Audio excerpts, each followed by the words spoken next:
শুভ সকাল বন্ধুরা, আশা করি সকলে ভালো আছো। আমি একটা নতুন ব্লগ নিয়ে এলাম তোমাদের কাছে। শীতকাল তো প্রায় চলে গেল, তো আজ আমি ঠাকুরেরকে যে সমস্ত শীত বস্ত্রগুলো দিয়েছিলাম শীতকালে, তো সেগুলো আজকে আমি খুলে নতুন বস্ত্র ঠাকুরকে পরাচ্ছি এবং স্নান করাচ্ছি।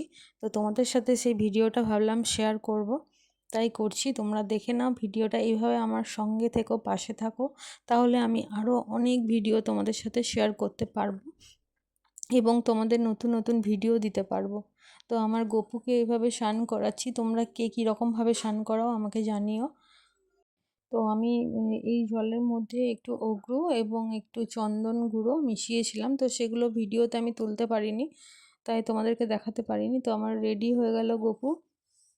এরপর আমি আমার মাসিমণি আমার রাধা কৃষ্ণের জন্য ড্রেস বানিয়ে দিয়েছিল, তো সেই ড্রেসগুলো আমি আজকে পরাবো এবং তোমাদের লাস্টে দেখাবো যে ড্রেসটা পরিয়ে আমার কৃষ্ণ এবং রাধাকে কেমন লাগছে। তো দেখে নাও ভিডিওটা। আমার মাসিমণিকে অনেক অনেক ধন্যবাদ জানাই, কারণ আমি এত খুশি হয়েছি আমার এই রাধা কৃষ্ণের ড্রেস দেখে। তো তোমরা দেখতে পাবে ভিডিওটার শেষে এত সুন্দরভাবে ড্রেসটা মানে মানিয়েছে। তো তোমরা দেখে নাও ভিডিওটা লাস্ট অবধি। এটা হলো আমার রাধা কৃষ্ণের ফাইনাল লুক। তো তোমরা কেমন হয়েছে জানিও, আরও ভিডিও তোমাদের সাথে শেয়ার করব। টাটা।